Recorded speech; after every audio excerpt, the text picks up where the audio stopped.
ang inyong lingkod, ang inyong pangyaw na si Maria Rosario de la Peña. So yun nga po, panibagong bukas, panibagong vlog at panibagong recipe. Yes po, panibagong recipe.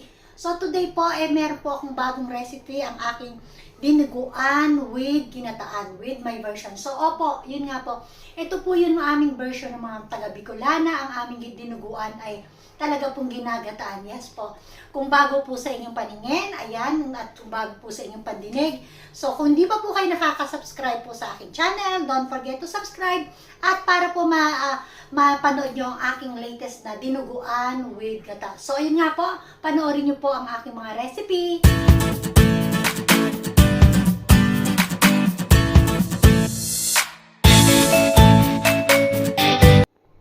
So, ito na nga po ang aking mga ingredients para sa aking dinuguan with ginataan. So, siyempre meron po tayong garlic, red chili, herbs, onion, at yung top ng pork, at siyempre yung pork, at hindi mawawala yung ating pork blood. Ayan.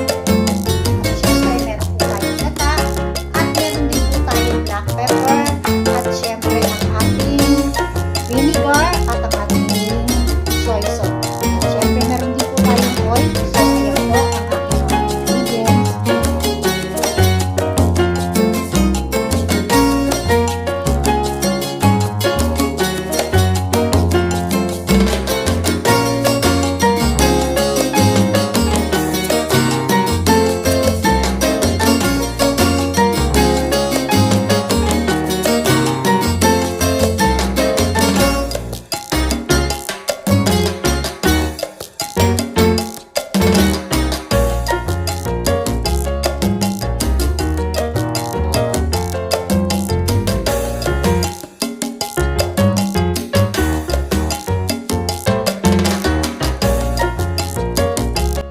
So, ayan mga pangyaw, unang procedure muna po natin. So, ilalagay po natin yung ating pork. Pakukuluan lang po natin hanggang lumabas yung kanyang oil.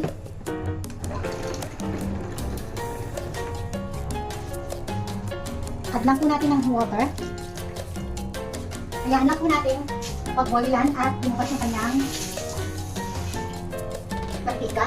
Ayan po yung ating fats ng ating pork. Ayan lang po natin kumulo. At i-add po natin siya ng salt. So, actually po, ako po kung titimpla, based lang po sa aking tansya-tansya. So, ayan po, lagay po natin yung ating salt hanggang mag-absorb yun at hanggang sa matuyo at maging toast yung ating pork top.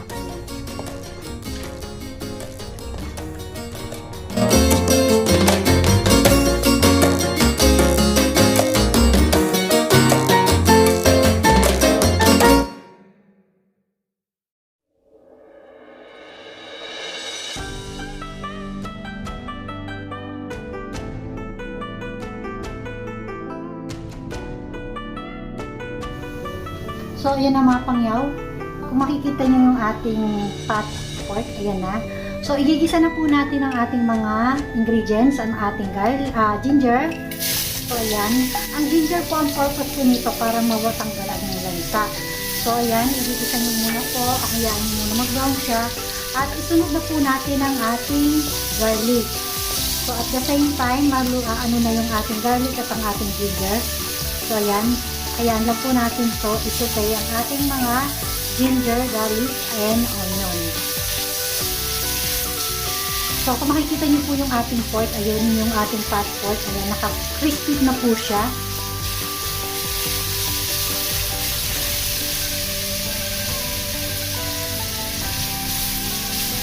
Ayan lang po natin mag-brown ng konti yung ating ginger at ang ating garlic. So, okay na po yung ating garlic. So, isunod na po natin ang ating onion.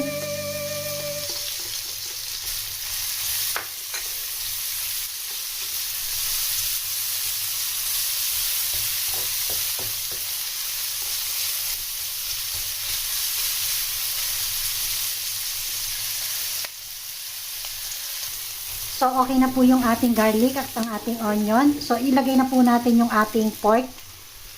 So, habang po kumukulo yung ating pork, ito po yung ating blood pork. Mag-add lang po tayo ng vinegar.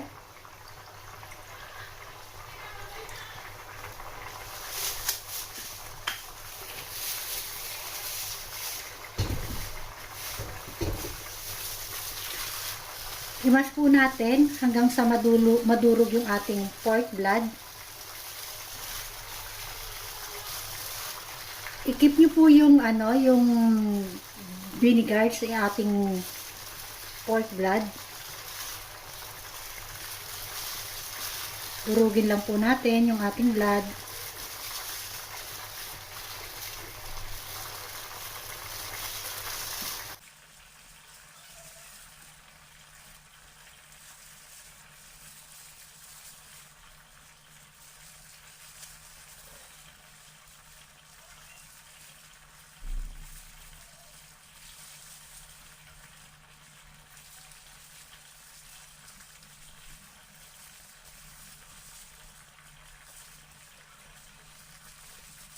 So, ayan po. Okay na po yung ating pork blood.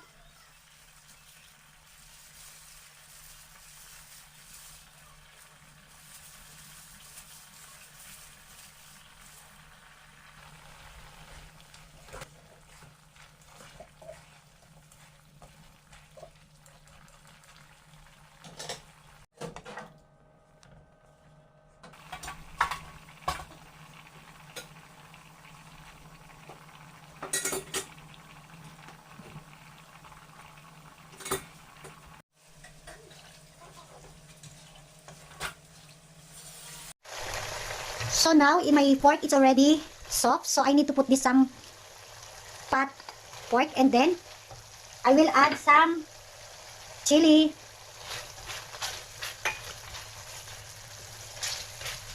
add some water.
At of course, yung ating gata. Ito yung ating nagpapasarap sa ating dinuguan. Yes. So, nilagay na po natin yung ating dugo. So, last na po natin lalagay yung ating gata.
갑자기 내게 나타나준 너, 난 아무 말도 할 수가 없었지. 첫눈에 반한다는 이야기가 널 보는 순간 이해가 됐어. 매번 야야야야야 불러 널 야야야야, 내 맘을 고백하려고 타이밍만 보는 나. 그런 나를 넌 보며 왜 그러냐고 묻네. 너 때문에 I'm going crazy. I'm going crazy. 무뎌져 버린 내 가슴이 뛰어. I'm going crazy, yeah. 시간은 계속 흘러만 가고 기다리다 지쳐 그만 널 놓칠까봐. 하지만 성급한 나의 고백을 넌 거절할까 두려워서 매번 야야야야야 불러 널 야야야야. 네가 제일 좋아하는 게 뭐냐고 물어본 나. 그런 나를 넌 보며 대답 없이 미소만 짓는데